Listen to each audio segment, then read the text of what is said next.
Olá, gente boa, bom dia. Nesse segundo domingo de outubro, Deus abençoe você, membro da Igreja de Vila Carioca, da nossa congregação, e você que nos assiste através do YouTube, Deus te abençoe. Hoje, na nossa estudo dessa manhã, nós vamos estudar sobre crescendo no controle do temperamento. O texto básico é lá em 2 de Pedro, capítulo 1, do verso 5 até o verso 7.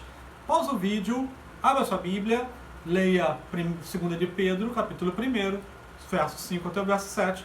Depois você volta no estudo aqui, ok? Dá uma pausinha aí, eu te aguardo. Já voltou? Show de bola. O desenvolvimento do novo ser em Cristo também pede o crescimento numa das áreas mais difíceis e complicadas da nossa vida, que é o temperamento. É mais fácil comandar, por exemplo, um exército, um país, do que o próprio temperamento. É através do temperamento e é a maneira como a pessoa se controla que podemos notar o crescimento do cristão. O temperamento é o estado fisiológico ou constituição ou a constituição particular do corpo. Uma pessoa mal-humorada, costumamos dizer que é de temperamento difícil.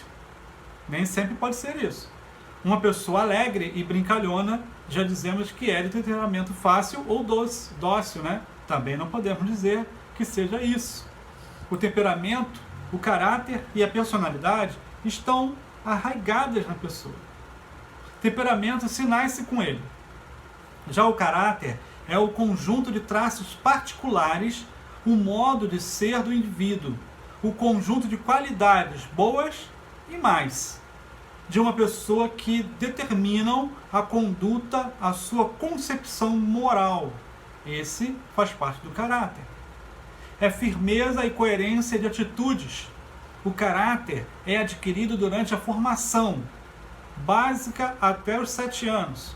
E depois você vai crescendo no controle do caráter, do temperamento, e ao longo da sua vida o seu caráter vai sendo desenvolvido em cima das questões que aparecem perto de você. Mas é a partir do 1º até o 7º ano que vão fazer com que você reaja de forma a ter caráter e moral às dificuldades que se apresentam diante de você.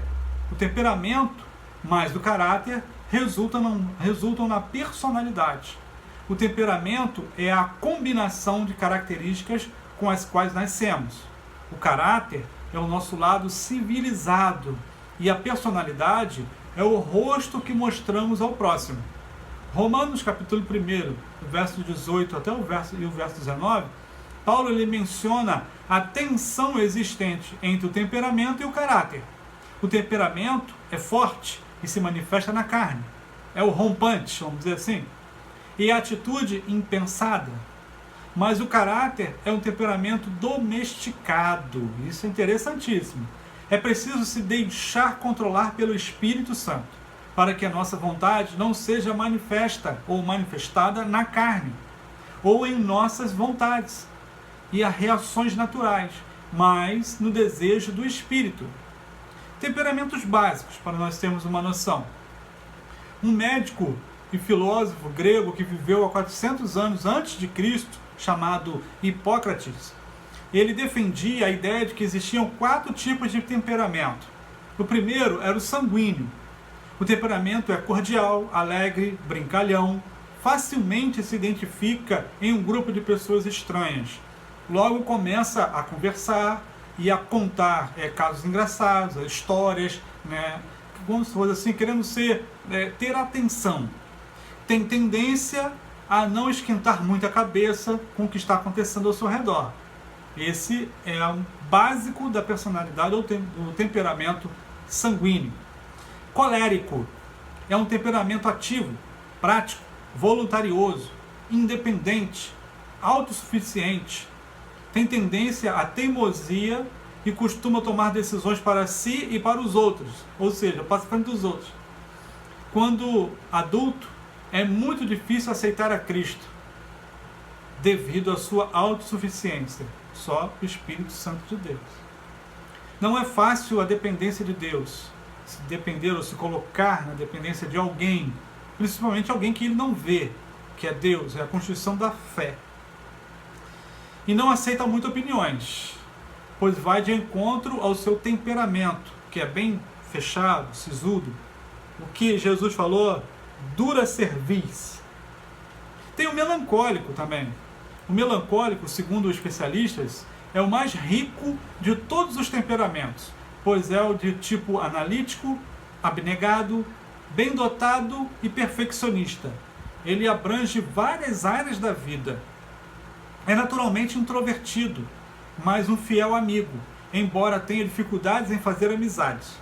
Não é como o sanguíneo, por exemplo. Ele espera que as pessoas o procurem, pois tomar a iniciativa de aproximação é demais para o melancólico. Apesar do nome ser melancólico, não tem nada a ver com melancolia, tá? Aquele de ficar amuado no cantinho, lamurioso, choroso, e nada tem a ver com isso. É apenas o termo. O melancólico é aquele que aglomera várias características que fazem com que ele seja até uma pessoa especial, diferenciada das outras, com aprendizado mais fácil, mais facilitado. A mente dele é mais aberta a captar novas coisas, mas ao mesmo tempo tem dificuldade de expressar essas novas coisas. E o fleumático? A pessoa é calma, despreocupada e parece que nada o perturba. Suas emoções são presentes, mas não as manifesta, conta casos engraçados, sem, no entanto, sorrir enquanto as demais pessoas estão gargalhando. É meio zen, apesar da palavra não ser essa. É mais um espectador e evita se envolver em atividades do próximo. Não objeta ser líder, mas quando o impõe, desempenha com muita eficácia. É pessoa conciliadora nata.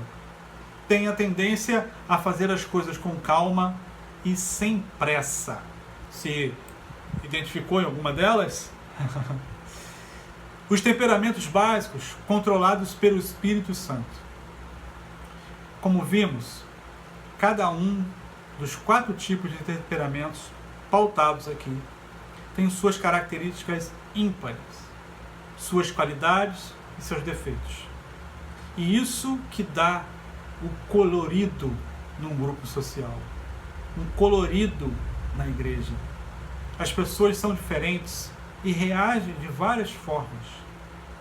Estamos diante do desafio da convivência, mas cada um deles precisa ser controlado pelo Espírito de Deus, para que o lado positivo seja realçado e melhor aproveitado, enquanto que os defeitos sejam trabalhados de maneira a não prejudicar o desenvolvimento do novo ser na vida cristã, na caminhada.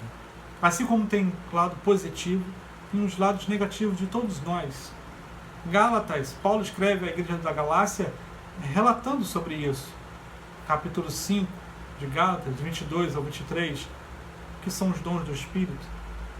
Qualquer que seja o temperamento, cada um deles deve ser trabalhado de forma que cada parte deste fruto do Espírito seja incorporado à realidade do seu dia a dia. Sempre a parte boa, explorar o que é melhor. Eu gostaria de concluir qualificando com essa pretensão alguns personagens bíblicos e seus temperamentos. Sem o poder de Deus, através da ação do Espírito Santo, um herói bíblico como Abraão seria apenas um nômade, sem rumo, sem futuro, nem família e impetuoso. Moisés seria apenas um escravo fugitivo, com problemas de fala e teimoso. Sansão, apenas um jovem enredado com garotas, que ele gostava. Bom no levantamento de peso, metido pelos seus cabelos compridos. Davi seria apenas mais um rei com olhos cobiçosos, sem esperança de perdão. Pedro, um pescador atrapalhado, que não sabia quando ficar quieto, fazendo o que não era para fazer. Paulo, um fariseu radical, que ia até as últimas consequências. E João, um velho solitário, esquecido com loucas visões na cabeça. Sem o Espírito Santo de Deus, a vida desses personagens bíblicos seria apenas essa que eu descrevi para vocês. Mas através dessas próprias personalidades deles e a ação do Espírito deles, Abraão foi o pai de uma grande nação. Moisés atravessou o Mar Vermelho com a multidão e levou a terra prometida. Sansão demonstrou grande poder de Deus na vida dele. Davi, um homem segundo o coração de Deus. Pedro, de temperamento colérico, foi um grande pregador da palavra do Senhor. Paulo, perseguidor, matador, cruel, foi um dos maiores missionários que a Bíblia já escreveu. Ou melhor, o maior.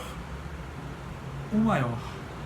João, se não fosse por João, o Espírito Santo de Deus na vida de João, nós não íamos ter a real noção de João 17. O que fala Deus ao teu coração e ao meu. Que Deus te abençoe nessa terceira manhã de domingo de outubro, em nome de Jesus. Amém.